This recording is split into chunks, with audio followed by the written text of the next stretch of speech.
Hello my buddies and my pals. It feels like it's been a long time since I've sat at the foot of my bed in front of my window talking to a camera, but here we are.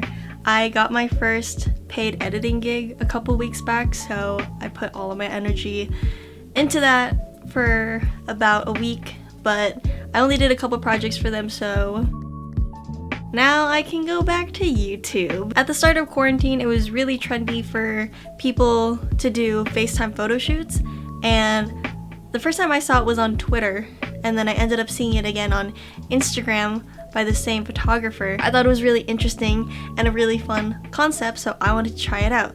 The thing with this trend is that it can commonly look like self-timer photos or even selfies, so I wanted to show my process of how I shot with my best friend Summer and how I tried to make it look less like a selfie or self-timer photo. So that is what this episode of exploiting my cool best friend for content is going to look like.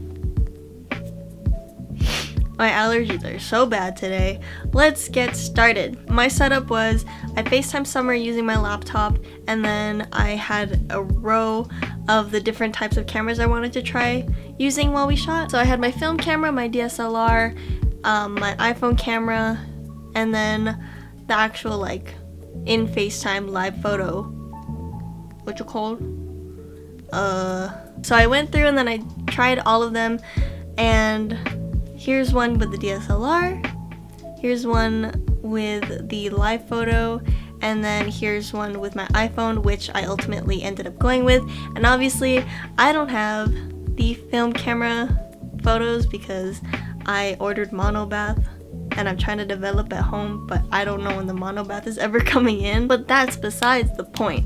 So I ultimately ended up going with my iPhone photos, and you'll see why. The number one reason why I feel like people would think that it looks like self-timer or like selfie type of pictures is because people use the in FaceTime live photo.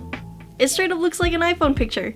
So what I like to do is take a picture of my screen with the iPhone, and I feel like it adds that really interesting kind of filter where you can see the pixels of the laptop in it, and it really sets it apart from just taking a straight up live photo. And another thing I tried to avoid was having Summer hold her phone while I was taking her picture, because definitely if you see somebody's arm holding their phone up like that, it looks like a selfie.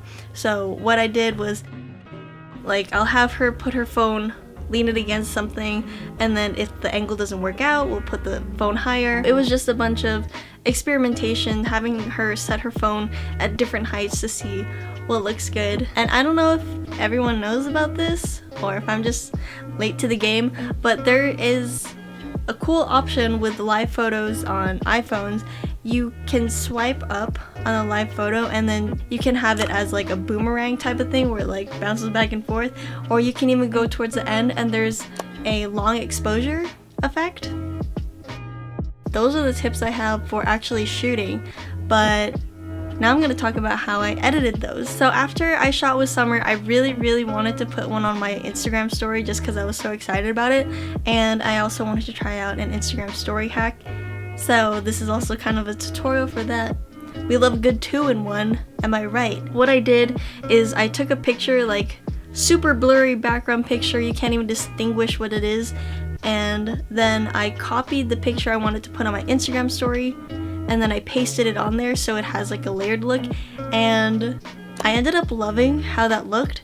So I went out with my DSLR and then I started shooting a bunch of random blurry things. Like I purposely put it out of focus and I shot the pool, I shot the sky, I was shooting like random light sources, and I would like move my camera really fast so it would have like a motion blur effect. So what I did was obviously prioritize my FaceTime photos first, and then I would try to find a matching blurry background photo to go with it. Then I also wanted to like mess with the placement of the image on top of the blurry background because I didn't want it to just be like a center with a border around it. I thought it would be like fun to like put it off center and stuff like that.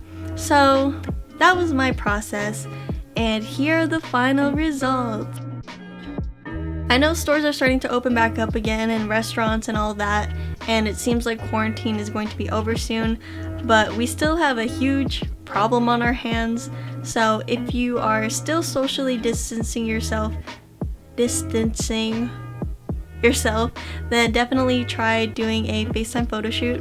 It's fun, something to do with friends, and yeah. Why am I holding sponges? Anyway, thank you for watching. I will see you again very soon. Bye!